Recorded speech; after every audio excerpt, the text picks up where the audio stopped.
मंछर ढंढ के टिन कटन ऐं घारनि पवण बावजूद पानी की सतह में रुगो 2 इंच लाथ आई है। मंछर ढंढ के पानी सेवण तालके के समूरनि यूसेज जो नक्शो ही तब्दील करे छॾियो आहे। मंछर ढंढ के पानी इंडस हाईवे के बोड़े छॾियो आहे। ट्रैफिक लाइ बंद है। टूल प्लाज़ा वटि पानी के दबाव सबब दानिस्तर वाह की पुल टुटी पई। ॻोठ रज़ा मोहम्मद ऐं कादिर बख्श रिंद सवें ॻोठ ॿुॾी विया आहिनि, जॾहिं त हज़ारे घर ड्रही पट थी विया आहिनि। 58 समूरा रस्ता बंद थियण सबब हज़ारे माण्हू पंहिंजे ॻोठनि में फाथल आहिनि। इंतजामिया पारां मुतासिरनि जी अच वञ लाइ बेड़ियुनि जो इंतजाम भी न कयो वियो आहे। तव्हांखे ख़बर ॾियूं पिया, मंछर ढंढ के 3 कटनि ऐं घारनि पवण बावजूद पानी की सतह में रुगो 2 इंच लाथ आई है। मंछर ढंढ के पानी सेवण तालके के समूरनि यूसीज जो नक्शो ही तब्दील करे छॾियो आहे। मंछर ढंढ के पानी इंडस हाईवे के बोड़े छॾियो आहे। ट्रैफिक लाइ भी बंद है। टूल प्लाज़ा वटि पानी के दबाव सबब दानिस्तर वाह की पुल टुटी पई है। ॻोठ रज़ा मोहम्मद ऐं कादिर बख्श रिंद सवें ॻोठ ॿुॾी विया आहिनि, जॾहिं त हज़ारे घर ड्रही पट थी विया आहिनि। 58 समूरा रस्ता बंद थियण सबब हज़ारे माण्हू पंहिंजे ॻोठनि में फाथल आहिनि।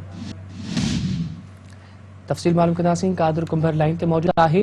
कादिर, मंछर ढंढ के 3 कट ॾिना विया, घारा पिया आहिनि, उन बावजूद पानी की सतह में रुगो 2 इंच लाथ आई है। जी बिल्कुल, तव्हांखे ॿुधायां त मंछर ढंढ जी पानी की सतह में हिन वक़्त ताईं जेको आहे केतिरा बि कट अचण खां पोइ जॾहिं त बंदि बि जेको आहे 0 पॉइंट खां भॻो, हुन बावजूद बि हिन वक़्त ताईं सिर्फ़ु 2-3 इंच ॿुधाए पियो वञे त पाणी जी सतह में जेको आहे घटिताई आई आहे, मगर उहा अण बराबरि जेको आहे न पूरी आहे। हिन वक़्त मुकमल तौर ते तालके सेवण जेको आहे पाणी में ॿुॾल आहे। हर ॻोठ, हर यूनियन काउंसिल जो नंढो वॾो ॻोठ जेको आहे पाणी में आहे। पानी ॻोठनि में 7 खां 8 फुट जेको आहे हिन वक़्त ताईं जेको आहे दाख़िल थी चुको आहे।